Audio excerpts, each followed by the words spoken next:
കൊല്ലം corporation deputy mayor തെരഞ്ഞെടുപ്പിൽ Congress vote BJP. സ്ഥാനാർത്ഥിക്ക്. Asan പള്ളിമുക്കാണ് BJP. സ്ഥാനാർത്ഥിക്ക് വോട്ട് ചെയ്തത്. ബി ശൈലജയ്ക്കാണ് അസൻ പള്ളിമുക്ക് വോട്ട് ചെയ്തത്. രാജ്കുമാർ ചേരുകയാണ് വിവരങ്ങളുമായി. രാജ്കുമാർ, എന്താണ് ഈ അസൻ പള്ളിമുക്ക് ബി.ജെ.പി. സ്ഥാനാർത്ഥിക്ക് വോട്ട് ചെയ്യാനുണ്ടായ കാരണം? അദ്ദേഹത്തിന്റെ പ്രതികരണം എന്തെങ്കിലും ലഭ്യമായിട്ടുണ്ടോ ഈ വിഷയത്തിൽ?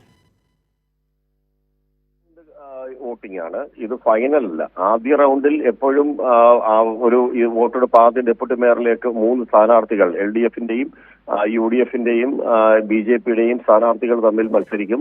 അതിലേറ്റവും കുറവ് വോട്ട് കിട്ടുന്നവരെ ഒഴിവാക്കിയിട്ട് കൂടുതൽ വോട്ട് കിട്ടുന്ന അടുത്ത 2 സ്ഥാനാർത്ഥികൾ തമ്മിലായിരിക്കും സെക്കൻഡ് റൗണ്ട് മത്സരം. ഇത് ആദ്യ റൗണ്ട് മത്സരത്തിലാണ് ഈ BJP-യിലെ ശൈലജയ്ക്ക്, ഡെപ്യൂട്ടി മേയറുമായി മത്സരിക്കുന്ന ശൈലജയ്ക്ക് അസൈൻ പള്ളിമുക്ക് വോട്ട് ചെയ്തത്.